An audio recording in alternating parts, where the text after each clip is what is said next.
Games 1 and 2, tight checking, low scoring, not a lot of offensive chances. Game 3, ton of offensive chances, and obviously 13 combined goals. What did you see the difference in those games, and what kind of game do you kind of expect to hear tonight? Well, the biggest difference was that we were able to find a way to win a game.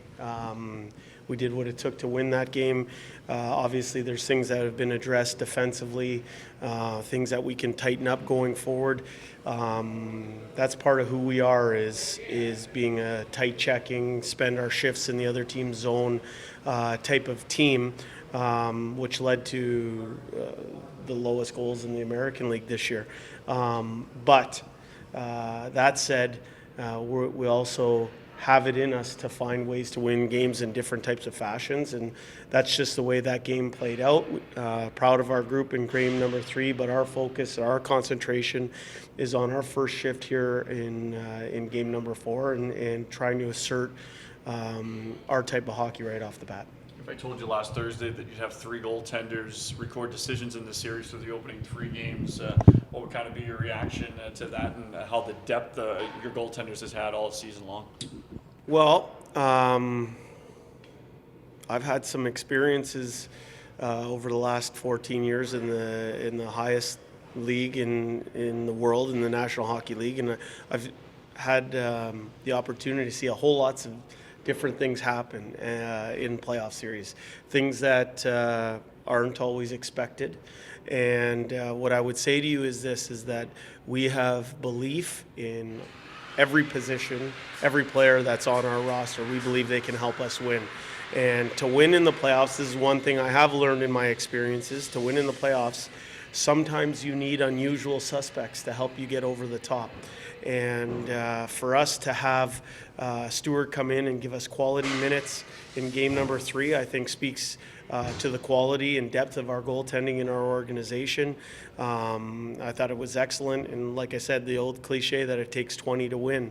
It took 20 men in game number 3, and we know that we're going to have to make sure we replicate that type of effort and enthusiasm in game number 4.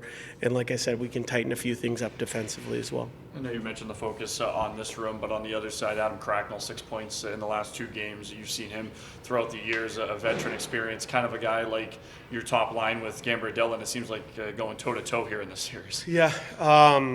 I had the opportunity to coach that player. He's a strong player for their team.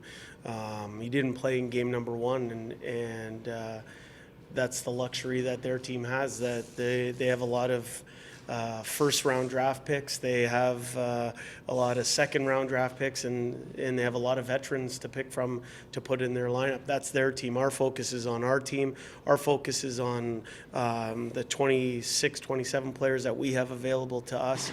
We know one thing that we've learned this year is that teams win.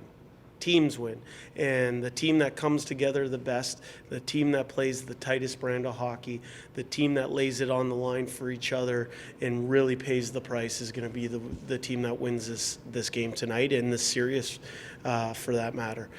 So for us, like I said, our focus is on making sure that we're playing our brand of hockey, we're focused on our individuals, and we're working towards playing our best shift in our first shift. Brad Malone, 4 points in the game on Wednesday, now second in the AHL in Calder Cup scoring.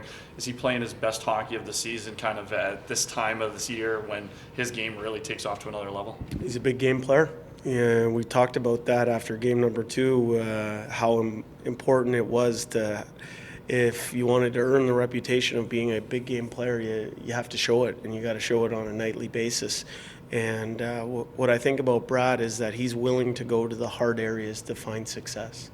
And not only is he carrying the load offensively, but he's being asked to do a lot of heavy lifting defensively, plays hard minutes.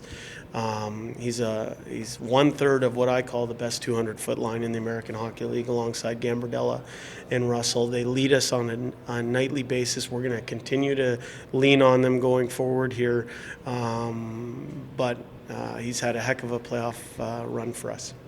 You talked about momentum and how you believe it doesn't carry over from game to game. So is it a clean slate for both teams tonight? I think so, yeah. I mean, we used yesterday as a rest and recovery, fill the energy reservoir type of day.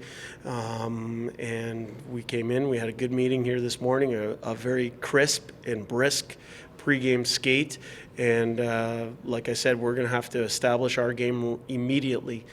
We can't afford to dip our toe in the water here and try and feel our way into the game. We know what type of team they are.